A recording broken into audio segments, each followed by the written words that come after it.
নমস্কার বন্ধুরা, welcome back to my channel. আমি অনন্যার একটা নতুন ব্লগে তোমাদের সকলকে স্বাগত জানাই।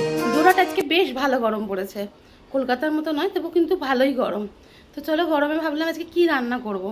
তো কাতলা মাছের আজকে চলো অনুষ্ঠান বাড়ির মতো ঝোল করব, আর তার সঙ্গে চলো দেখাবো যে মাছের ডিম ভাজার সময় একটা সিক্রেট জিনিস ইউজ করব, যাতে মাছের ডিমের বড়াটা কিন্তু একদম মুচমুচে হবে।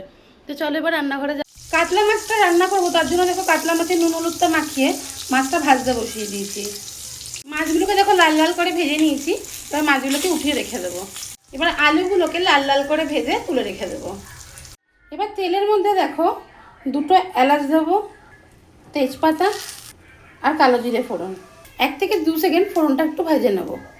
এবার কেটে রাখা পেঁয়াজটা অ্যাড করে দেবো। পেঁয়াজটাকে ভালো করে একটু ভেজে নেব। পেঁয়াজটা লাল করে ভেজে নিয়েছি। এরপর দেখো শুকনো লঙ্কা, জিরে আর রসুন বেটে রেখেছি, সেটা দিয়ে দেবো।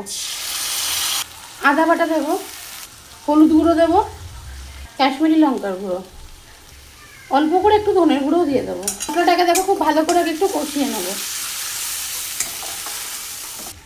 ছোটো একটা টমেটো বাটা দিয়ে দেবো, স্বাদ অনুসারে নুন দিয়ে দিলাম। ভালো করে টমেটো যতক্ষণ না কাঁচা গন্ধটা যাচ্ছে ততক্ষণ মশলাটা খুব ভালো করে দেখো কষে নেবো। ওটা ছেড়ে কাঁচা লঙ্কা দিয়ে দিলাম।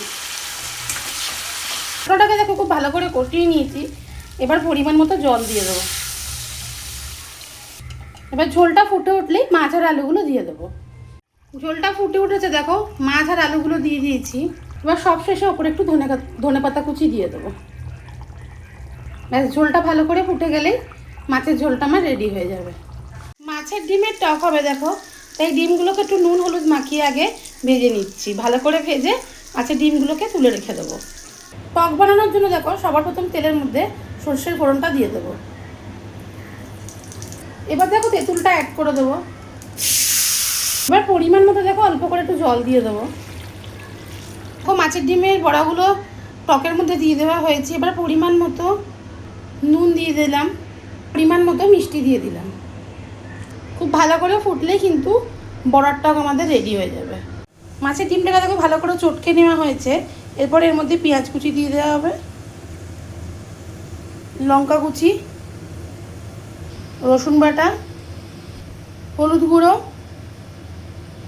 অল্প একটু আদা বাটা, অল্প পরিমাণ একটু নুন দিয়ে দেবো। এবার ভালো করে সব একসাথে মাখিয়ে নেব। তবে মাখার সময় কিন্তু কোনো রকম বেসনের ব্যবহার করব না। এবার দেখো এখানে সেই জিনিসটা দেবো যেটা দিলে কিন্তু মাছের ডিমের বড়াটা একদম মুচমুচে হবে। এখানে দেখো মুড়ি দিয়ে দেবো। ভাজার সময় যদি দেখো মুড়ি দিয়ে মাখিয়ে ভাজা হয় কিন্তু মাছের ডিমের বড়া একদম মুচমুচে হবে। ভালো করে দেখো মুড়ি দিয়ে ডিমটাকে মাখিয়ে নিতে হবে। তেলের মধ্যে দেখো ডিমের বড়াগুলো ভেজে নেব।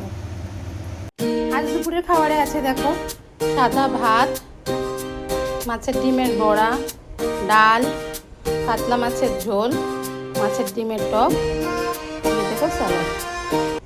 তো চলো দুপুরে খাওয়া দাওয়াটা এবার করে নিই। তো চলো এই ছোট্ট ভিডিওটাই অবধি।